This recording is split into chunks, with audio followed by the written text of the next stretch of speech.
This ABC 15 News Update is sponsored by Sanderson Ford, America's best-selling Ford dealership.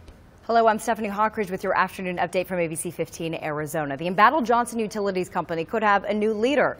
The Arizona Corporation Commission is meeting today to discuss installing their own manager at the company, which has a history of problems, including customer complaints about bad water quality and unpredictable bills.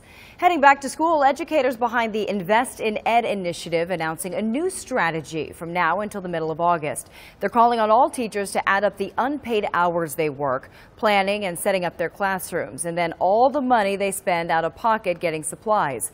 They hope to use that as support for their plan to expand education funding by increasing income taxes. Anyone making more than $250,000 a year would be affected by that. Opponents argue enough improvements were made when the legislature approved teacher raises back in May.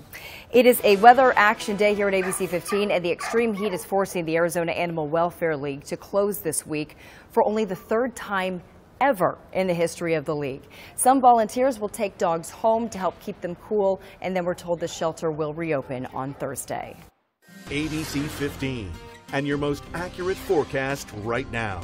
I'm Nohelani Graff, tracking that dangerous warm-up that we are talking about today. Excessive heat warnings in effect for much of Arizona, here in the Phoenix metro area, across the southern portion of our state, and just south of the rim, reaching into the Grand Canyon, in effect until 8 o'clock tomorrow night. Forecast highs for today: Flagstaff expected to be a toasty 90 degrees, triple digits in Sedona and Payson. Casa Grande expected to top out at 114. The hot spot in the state, 117. Phoenix not far behind, 116, our forecast high for today. And that means we are not going to have a lot of time to cool down overnight. So we're expecting the low 90s along our western border. Southern portion of our state cooling only to the mid 80s. We'll be in the low 90s overnight here in the Phoenix metro area. And here's that 7-day forecast for you. So extreme heat in effect Tuesday and Wednesday. Those are weather action days, and we're also keeping an eye on tying or possibly even breaking the records.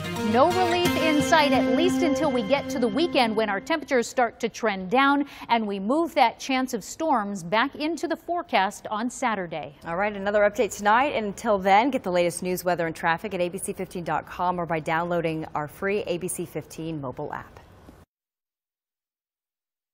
This ABC 15 News Update is sponsored by Sanderson Ford, America's best-selling Ford dealership.